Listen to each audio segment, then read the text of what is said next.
membuka SPSS.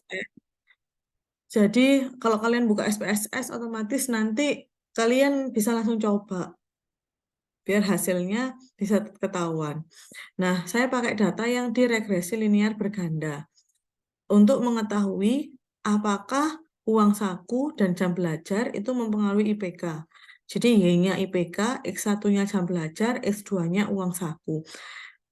Karena nanti di UAS itu kalian cari contoh kasus sendiri-sendiri, jadi masing-masing mahasiswa berbeda-beda, cari contoh kasus yang rasional, yang masuk di akal. Jangan membuat data-data yang nggak masuk di akal.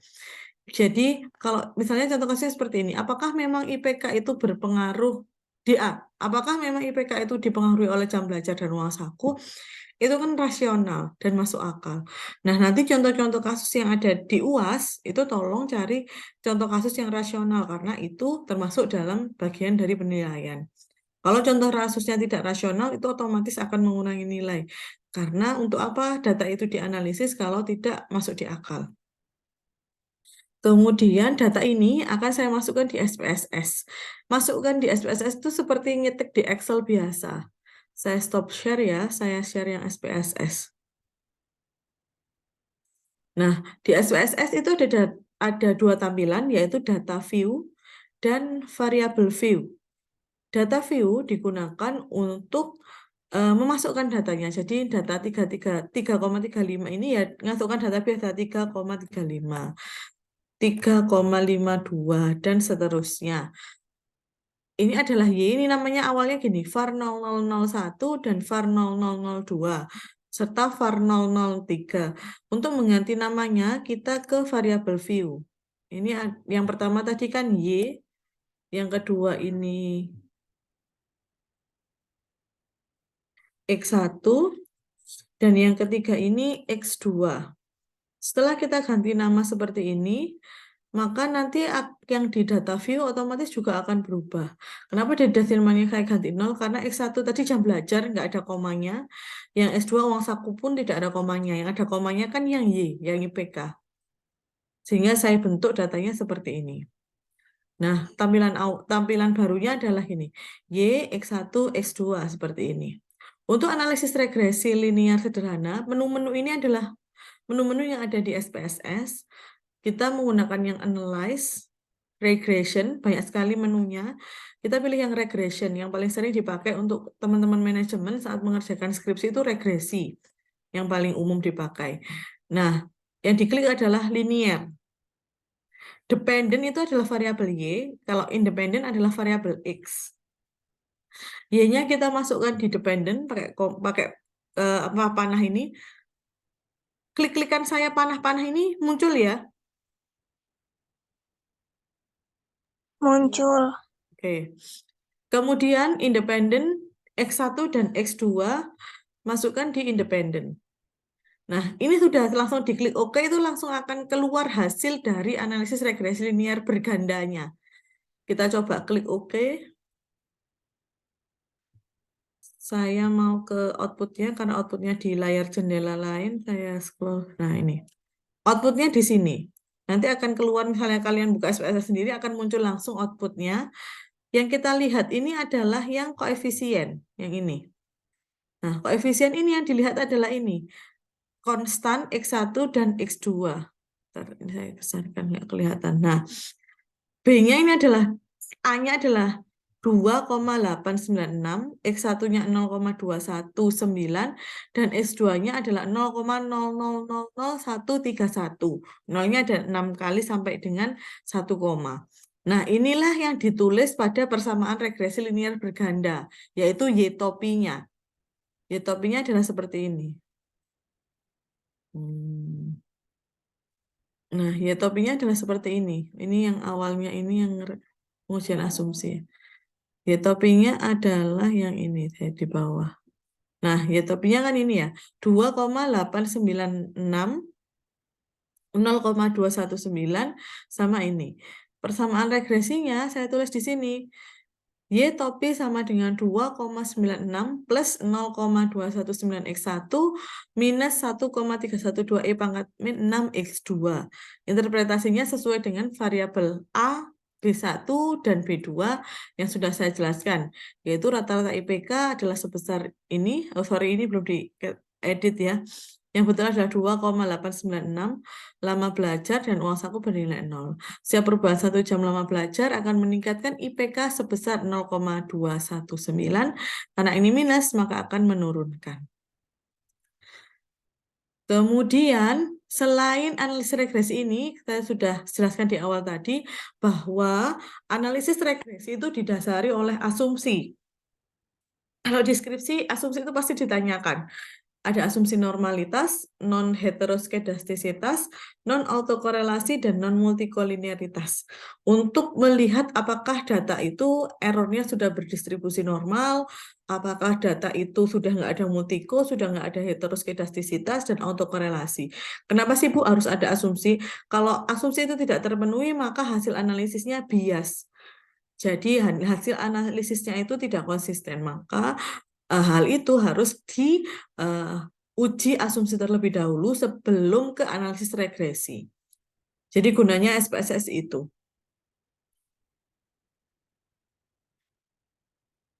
Kita akan coba satu persatu dari normalitas ini. Nanti kalau ketinggalan, kalian bisa nyoba sendiri mengikuti apa saja alur yang ada di sini. Saya stop share ininya dulu, saya ini. Nah, SPSS saya sudah muncul lagi di layar.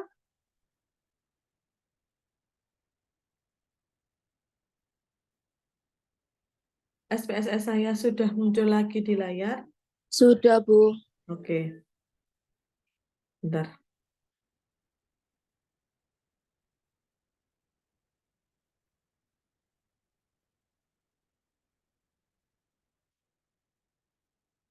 Sekarang kita di asumsi normalitas. Asumsi normalitas itu kita harus menggunakan absolut residual, sehingga kita harus munculkan residualnya dulu di kolom keempat sini. Tahapannya adalah analyze, kemudian regression, linear, kemudian statistik ini kita klik yang unstandardized residual. Oh, sorry, cancel. Kliknya yang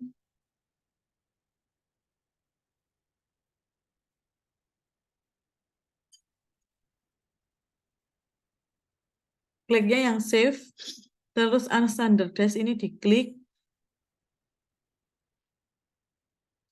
kemudian oke. Nah, di kolom itu akan muncul baru yang namanya res1. Res1 ini adalah residualnya. Nah, setelah res1 muncul, res1 inilah yang akan dimasukkan ke dalam analisis pengujian hipotesis yang normalitas. Jadi tahapannya analyze, descriptive statistik, kemudian pilih yang explore. Nah, dependent list-nya, Y-nya ini masukkan yang unstandardized residual, kemudian plots-nya ini diklik, klik yang normality plot with test. Kemudian continue, terus oke. Saya stop share, saya share hasilnya. Hasilnya itu output. Oh, ini. Hasilnya kita lihat ini. Ada test of normality, ada Kolmogorov-Smirnov, dan Shapiro-Wilk. Lihat yang signifikansinya ini. Signifikansinya ini kan 0,2, yang ini 0,7. Signifikansi ini dibandingkan dengan alfa. Kalau dia lebih besar dari alfa, maka residualnya itu menyebar normal. Kalau dia kurang dari alfa, maka residualnya itu tidak normal. Pembahasannya ada di PDF yang sudah saya share. Jadi deskripsinya yang lebih panjang ada di sini. Berdasarkan hasil pengujian didapatkan signifikansinya adalah 0,2 menurut uji Kolmogorov-Smirnov dan 0,722 menurut uji Shapiro-Wilk. Sehingga dapat dikatakan bahwa residual berdistribusi normal. Selanjutnya adalah non-heteroskedastisitas. Metodenya namanya adalah metode Gladster. Kita harus mentransformasi dulu karena yang dipakai di uji Gladster ini adalah absolut residual. Absolut residual itu artinya kalau angkanya minus jadi plus. Jadi kita harus mengabsolutkan residual dengan cara yang ini. Transform, compute variable, absolut residual. Saya coba di SPSS. Saya share SPSS-nya.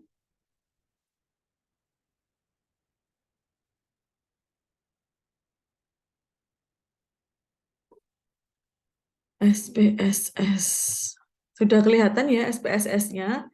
Kita klik yang analyze,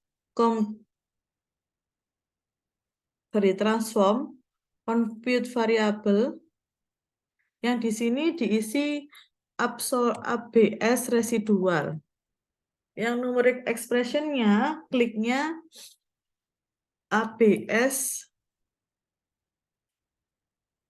res 1. Karena residualnya tadi namanya adalah res 1. Jadi kita intinya adalah mengabsolutkan residual. Kemudian sudah selesai, klik OK. Nah, akan ada variabel baru yang namanya adalah absolute residual. Di sini, ABS residual. Nah, kita regresikan lagi absolute residual dan independen itu nanti akan keluar yang namanya uji Gladster-nya. Analyze, regression, kemudian linear. Y-nya ini bukan lagi Y, tapi absolute residual. Kemudian kita klik OK. Hasilnya, sebentar. Output. Nah, hasilnya ada di sini. Koefisiennya ini, kita lihat signifikansinya ini. Kalau semua sudah di atas 0,05, maka asumsi non-heteroskedastisitas terpenuhi. Untuk deskripsinya ada di PDF. Nah, karena ini kan hasilnya sama persis dengan ini ya. Berdasarkan hasil uji Gladster, maka untuk X1 dan X2 sudah tidak ada heteroskedastisitas.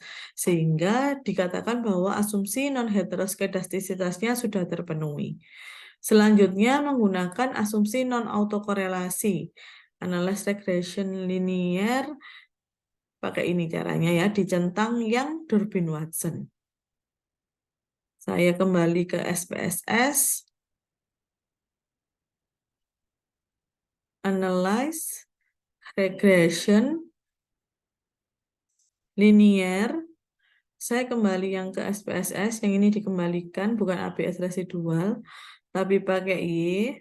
Statistiknya diklik, dicentang yang Durbin-Watson. Continue, kemudian OK. Hasil Durbin-Watson-nya ada di sini.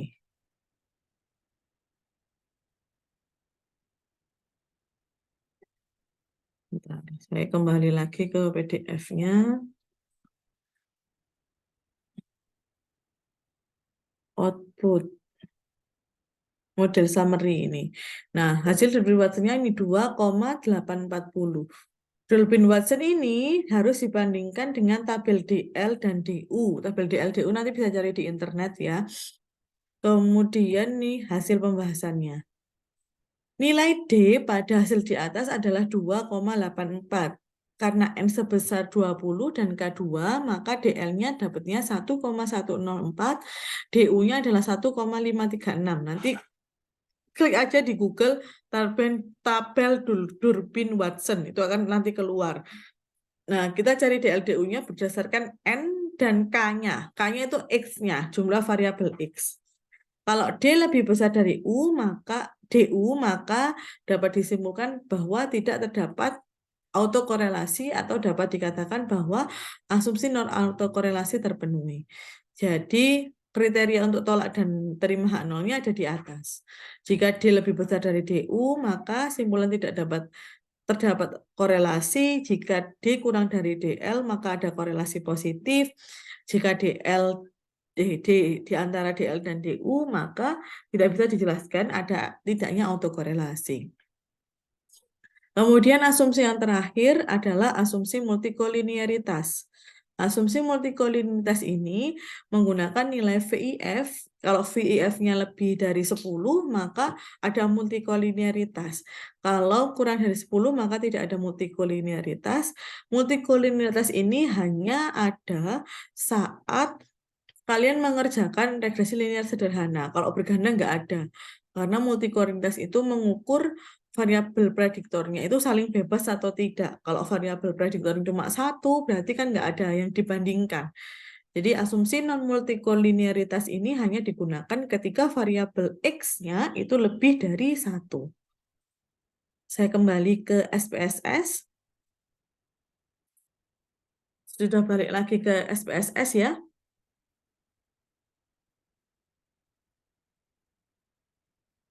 Kemudian saya klik di sini. Analyze, regression, linear, ini sudah YX, statistiknya ini kita klik yang collinearity diagnostic. Jadi nanti akan muncul nilai VIF-nya. Continue, oke. Output-nya di sini.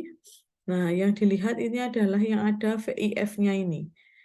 Kan tadi nggak ada VIF ini ya, sekarang muncul VIF-nya. VIF-nya 1,09, sehingga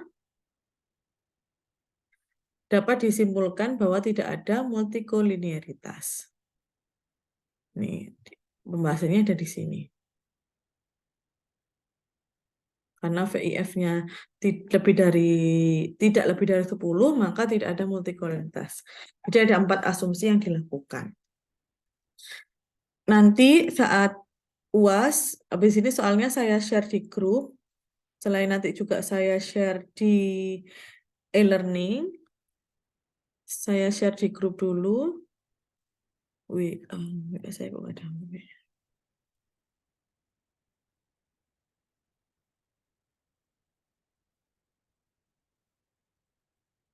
Statistika bisnis.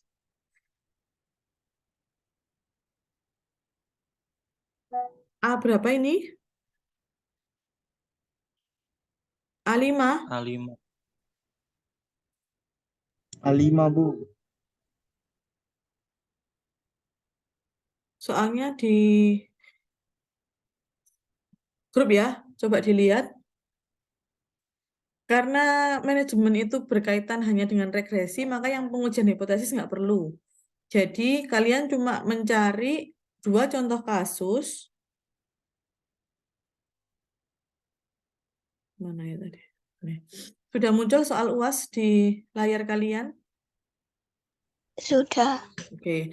Jadi siapkan data sesuai dengan berapa jenis teknik analisis berikut. Yang dilakukan hanya nomor 7 dan 8 saja, yaitu regresi linear sederhana dan regresi linear berganda. Petunjuknya ini nggak usah dihiraukan saja. Maksimal untuk minimal untuk datanya masing-masing N-nya adalah minimal 20. Tidak boleh kurang dari 20 N-nya. Sehingga nanti kalau ada yang kurang dari 20, nilainya juga tidak akan maksimal. Yang dikumpulkan adalah perhitungan manual dan perhitungan SPSS serta pengujian hipotesis. Masing-masing mahasiswa harus menggunakan contoh kasus yang berbeda. Jika ada yang sama, otomatis akan didis UAS-nya akan mendapatkan nilai UAS 0. Jika nilai UAS-nya 0, otomatis nanti nilai akhirnya akan jauh lebih ke bawah. Biasanya kalau 0 dapatnya, kalau enggak D ya E. Sayang sekali sudah mengambil mata kuliah ini 1 semester, kalau nilai akhirnya seperti itu nanti pasti akan mengulang. Jadi tolong dikerjakan sendiri-sendiri, contoh kasus sendiri. Jadi contoh kasus tidak langsung tabelnya ya. Jadi sebutkan X-nya apa, Y-nya apa, sehingga kita tahu kasusnya itu rasional atau tidak.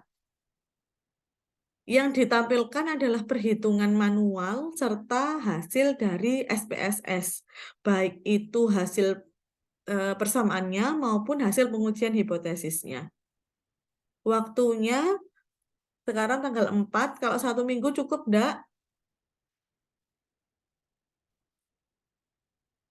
Cukup ya? Kurang, Bu. Kurang, Bu. 11, minggu depan kan tanggal 11. Jadi maksud saya itu saat hari H UAS itu sudah mengumpulkan. Kalau saya umumkan tanggal 11 dikumpulkan hari H, itu pasti banyak yang protes. Kalau sudah dikasih waktu seminggu, saya harapkan cukup untuk selesai di 2 kasus. Kasusnya kan cuma 2, nggak ada yang pengujian hipotesis. Mau tambahan berapa hari, Lek Du? Misalnya 10 hari berarti tanggal berapa ya nih? 11, 12, 2, 3. Maksimal tanggal 14 ya? 10 hari. 15 aja, Bu. Terus jika iya kok nawar. Tanggal 14 Juli saya tulis di grup. 14 Juli 2023. File format PDF ya.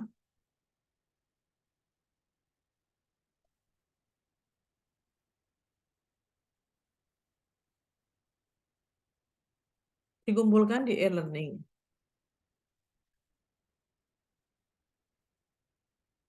Jadi untuk UAS, diketik apa ditulis tangan, Bu? Sebaiknya diketik lah, karena kan SPSS semuanya diketik. Nanti yang regresi otomatis lebih gampang kalau kalian menggunakan e-learning sampai Excel dalam menyelesaikan perhitungannya, karena lebih cepat, lebih gampang juga, nggak ngitung satu-satu. Itu ya mengenai UASnya. Dan modulnya ini ada di website, di e-learning. Tadi sudah juga saya share di grup. Ada pertanyaan sampai sini?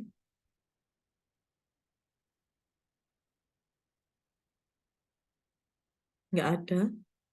Bu, maaf mau tanya. Mm-mm. Bu, ini yang SPSS berarti tugas individu, bukan kelompok. Iya, UASnya individu, nggak ada UAS kelompok. Jadi Walaupun masing-masing semua mahasiswa harus ngunduh SPSS gitu, Bu. Atau bisa join gitu, Bu. kan dari 3 minggu yang lalu sudah saya suruh install SPSS. Sudah ada softwarenya dan sudah ada tugas yang kapan hari itu. Kalau SPSS-nya pinjam punya temennya, kalau laptopnya nggak bisa nginstal dan lain-lain ya boleh. Cuma contoh kasusnya kan sendiri-sendiri. Sesuaikan saja bagaimana bisa mengerjakan tugas ini. Bukan Iya, Bu. tugas ya ini, UAS maksud saya. UASnya ini. UASnya ini nggak kelompok ya, individu, nggak ada UAS kelompok. Jadi masing-masing mahasiswa buat contoh kasus. Contoh kasusnya itu diselesaikan baik manual, SPSS, dan pengujian hipotesis. Jadi masing-masing mahasiswa punya 2 kasus, regresi linear sederhana dan regresi linear berganda. Dikumpulkannya maksimal tanggal 10 hari lagi, 14 Juli 2023 di e-learning. Jam berapa ya? Jam 7 malam lah, bisa. Jam 19.00. Tuh. Ada pertanyaan lagi? Sing lain turu arek iki.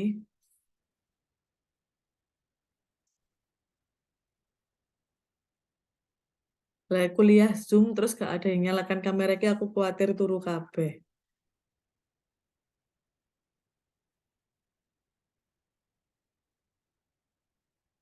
Nah, nggak ada yang respon. Oke. Ada pertanyaan enggak? Kalau nggak ada saya tutup. Enggak, Bu. Oke, Tidak ada, Bu. sudah jelas semuanya ya. Formatnya PDF, jangan Word. Kumpulkan sesuai format. Nanti misalnya ada file yang nggak terbaca, otomatis saya akan umumkan di grup. Gitu. Sudah. Terima kasih atas kehadirannya. Semoga 1 semester ini apa yang disampaikan bisa bermanfaat, terutama nanti pada tugas akhirnya. Kemudian nilai-nilai UAS dan yang lain nanti insya Allah saya upload 2 minggu setelah UAS selesai. Terima kasih. Mohon maaf apabila ada kesalahan selama 1 semester ini karena ini pertemuan terakhir. Semoga sehat-sehat semuanya dan nanti mendapatkan hasil yang maksimal. Saya tutup ya. Amin. Assalamualaikum warahmatullahi wabarakatuh. Waalaikumsalam Waalaikumsalam warahmatullahi warahmatullahi wabarakatuh. wabarakatuh.